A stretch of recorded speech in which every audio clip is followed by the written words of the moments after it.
After the anti-immigrant Eurosceptic National Rally party won more than 33% of the vote in the first round in France, the country's baseline scenario was a so-called hung parliament. If the extreme right wins in the second round of the elections for the remaining term of President Emmanuel Macron until 2027, France risks falling into political paralysis. To prevent Marine Le Pen's party from gaining a majority of votes in the new French government, an anti-far right front was suddenly formed. Moreover, the deadline for filling applications for participation in the second round of elections is set for Tuesday evening. The decision round of voting will take place next Sunday. The drama is also unfolding in the United States, where former President Donald Trump bolstered his chances of a second term in the White House, even though several prosecutions have been brought against him in parallel. The fact is that the US Supreme Court decided on Monday that former presidents receive broad immunity from a prosecution if elected Donald Trump intends to cut taxes, increase import tariffs, and pursue a tough immigration policy. The market reckons that all these steps are set to entail inflation. At the same time, the Fed Reserve expects, on the contrary, a fall in inflation to begin cutting interest rates. Now, investors are looking forward to the speech of the Fed Chairman Jerome Powell, scheduled for this afternoon.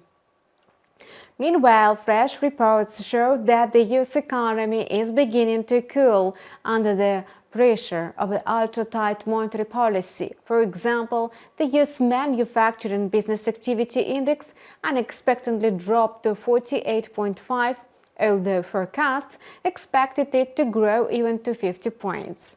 Thus, June became the third month of decline in a row.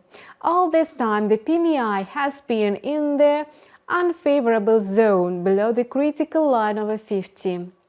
Besides, the price component of the report sank to its lowest value since December last year. The index tumbled to 52.1 in June from 57 points in May. This data became another argument in favor of easing the monetary policy of the Fed Reserve.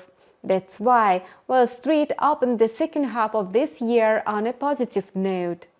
The S&P 500 added 0.3% yesterday, and today it's trading higher within the intraday corridor between 5,446 and 5,480 points.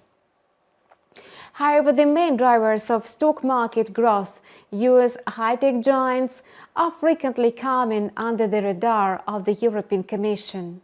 Apple, Microsoft and Meta platforms have already been spotted by the EU regulator.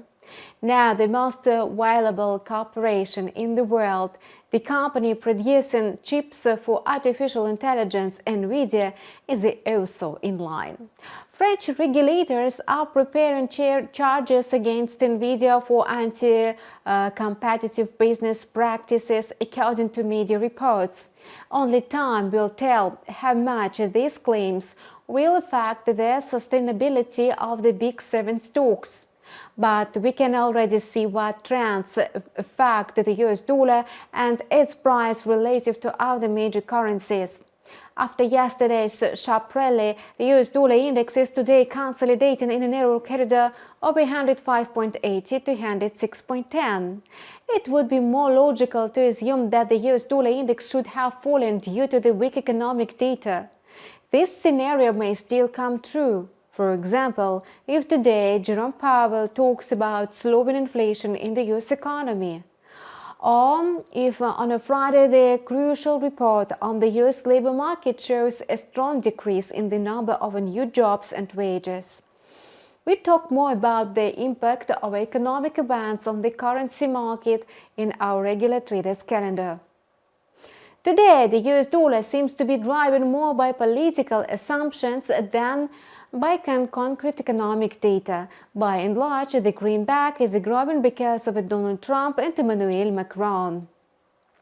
The first poses a threat of a rise in inflation in the United States. The second launched the snap elections and thereby forced investors to look for safer assets than European shares and the single European currency.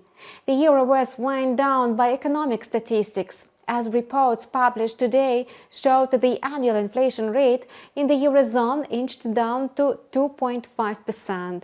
Thus, after a temporary acceleration to 2.6% in May, prices in the Eurozone began to decline following forecasts. That further monetary easing by the ECB is becoming more realistic. ECB President Christine Lagarde spoke with a different message yesterday at the annual forum of central banks in Sintra. She noted in particular that more time is needed to assess inflation and economic trends. Therefore, there is no need to rush with the rate cuts. So far, the euro is reacting more strongly to the economy than the assumptions of the policymakers. The euro-dollar pair settled below 1.0750 in the late North American session on Monday. Today, the currency pair is extending its decline in a narrow intraday corridor between 1.0716 and 1.0743. Meanwhile, the price is moving away from yesterday's high at about the round level of 1.0760. This development indicates that the instrument will remain trading within the sideways channel of 1.0670 to 1.0750 until one of the borders is broken through with a confirmation on the daily chart. The euro-dollar pair may continue its consolidation. Interestingly, oil prices, which yesterday also traded in a narrow range, today decisively broke out of the sideways channel. Thus, the Brent grade suddenly rose above $87 per barrel and even, it seems, was able to settle at the achieved levels. The reason for bullish optimism was growing concerns about crude oil inventories. Today's reports are expected to show a notable decline in the U.S. storage. There may also be disruption to offshore oil production and refining due to the Hurricane Beryl, which is currently raging in the Caribbean. In addition, traditionally during the summer holidays, the demand for gasoline increases, so if American reserves do decline, the likelihood of a further growth in oil prices is quite realistic.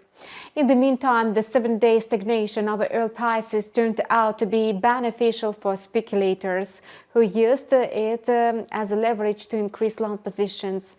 Based on the current dynamics, we suppose that the bullish sentiment is dominating the oil market. Stabilization of the price above $86 and $87 indicates further growth. You have watched a review of the global financial markets for today, July 2nd. Keep close tabs on the global financial markets on the InstaForex TV channel.